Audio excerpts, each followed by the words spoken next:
A first home buyer's repayments jumped by $1,000. Let's have a look. Hello everyone, Florian here and welcome to another episode of HeiseSays. Grab your ice-cold glass of water or stein of water. It's bloody hot in the moment in Queensland. And we're going to have a look at another article talking about another first home buyer whose mortgage repayments have jumped significantly. This one is originally from Domain in the Sydney Morning Herald. Jay bought a home in April, then his mortgage repayments jumped $1,000. Is it Jay or Jai? Jay or Jai? You let me know in the comments, guys. Okay, now we've been discussing the impact of essentially going off a low fixed rate to a high variable rate and how much more you're going to spend. You know, we all knew this was coming. Now, unfortunately, it appears a much larger proportion of people actually believed our Reserve Bank governor when he said rates wouldn't increase until 2024. At least that's what it feels like in these articles, so we'll have to have a look. When first home buyer Jai Smith purchased a Sydney apartment in April, he never expected his monthly mortgage repayments to jump by more than $1,000 before the year's end. Why? Oh boy, he believed the governor, I guess. The first cash rate rise, I'm assuming, arrived 2 days after he settled on his 2-bedroom Botany apartment, and a second had followed before he made his first monthly repayment.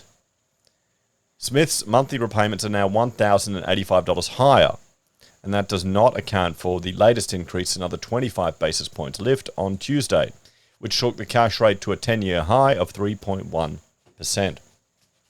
The small business owner is worried about how much higher rates will go, but also relieved he did not borrow to his maximum capacity. Oh, fantastic. This is good. Good work, mate. Good. Oh, boy. Oh, yeah. I mean, this is the problem with all of these stories. People are leaving in the comments where they tried to warn a mate or a friend and they went to their maximum. Interest rates rose faster and sharper than I expected. I knew there would be a little lift, and that informed my decision to buy at the $800,000 level and not the $1 million level. $1 million bucks, $800,000 for a two-bed apartment. It's the location, guys. I was thinking rates may go up 1% this year, maybe 1.5. I remember thinking, I can do that, he said. I was so grateful that I didn't borrow the full amount. I could, because I would have had to move out or sell at this point. I got a phone call today from my bank saying I've been pre-approved for like a business loan or business finance. And I laughed and said, I watched Dave Ramsey. I don't want to borrow anything. It shows you, you know, they want you to borrow more. They really do. And here's the increase. There you go. Look at the increase. $888, $1,300, $1,700 on $1 million. He's not alone. 8 consecutive cash rate hikes from the Reserve Bank have put pressure on mortgage holders, increasing monthly repayments on a $500,000 loan by $888. Yeah. Like many, Smith has made lifestyle changes to help meet higher repayments. He has swapped regular dining out for more home cooking, stopped driving to work, cut back on impulse buys, and ditched plans for an overseas holiday. Yet, he knows there are others who are far worse off. This is what I've been saying when life is just going to get real and people are just going to cut back on the frivolous spending. I'm not some battler. I'm just a bloke trying to live by myself. How much harder would it be for anyone else who is less privileged position? Smith is hopeful rates won't rise much further. Were they to rise another 1 percentage point or more, he'd probably move out and rent out the property or even consider selling it. Yeah, but you may be selling at a loss then, mate. If they go up another 1%, Sydney properties spiked. If you bought it, you know, at the peak, you probably will lose some money. Be smarter to rent it out. Do what you can. The latest rate rise will lift repayments on a $500,000 loan by $79 a month. CanStar modeling shows taking monthly repayments to $2,991. Stephen Meckenbacher, CanStar Group's executive of financial services, said higher repayments would roll out to homeowners in the new year and noted it could take up to 3 months for them to filter through. Rates have now risen 3 percentage points since April, Meckenbacher said, effectively wiping out the serviceability buffer used to stress test households who borrowed at record low interest rates. pushing borrowers and lenders into unknown territory. Yeah, this is it. That's the buffer. Buffer's gone now. The buffer is gone, everyone. So now we see who was bullshitting on their mortgage applications. So Mickenbacker expected there would be increased demand for refinancing next year as households try to ease the pressure of growing repayments. He noted RBA data showed a 0.51 percentage point difference between interest rates existing borrowers were paying compared to new customers, which could result in a saving of $155 per month. Okay, yeah. There's some deals there. The RBA talks about people who have built savings buffers, but some are just a little ahead and some are not ahead at all. More recent borrowers haven't had a chance to get ahead, and they're also starting to see equity decline, he said.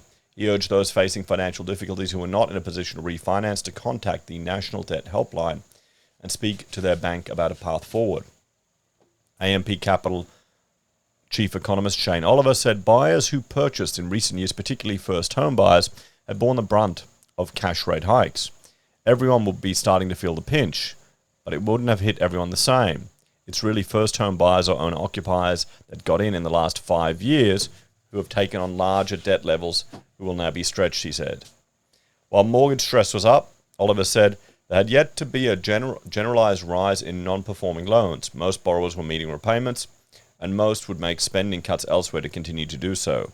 However, he expected a noticeable but still limited increase in forced sales next year. As rate hikes flowed through to borrowers, lower fixed rates came to an end, and a potential rise in unemployment further affected household budgets. So there we go. Well, let's have a talk about this one. So another story about a buyer being hit with these interest rate hikes and cutting back. You know, we had the girl the other day. Okay, she cut back on her lifestyle and expenses. Now this bloke, he's doing the same thing. No overseas holiday, eating at home more. This is just the beginning, guys. You know, this is what people have to do. And we're going to see it in discretionary spending. That's where it will manifest. What do you reckon? Anyway, let me know if you're worried about these interest rate increases. And have you prepared? And have you planned and tested going forward what could happen? You know, if you're on fixed rate, you've got to know it's going to go up. What are you going to do? You should have a plan.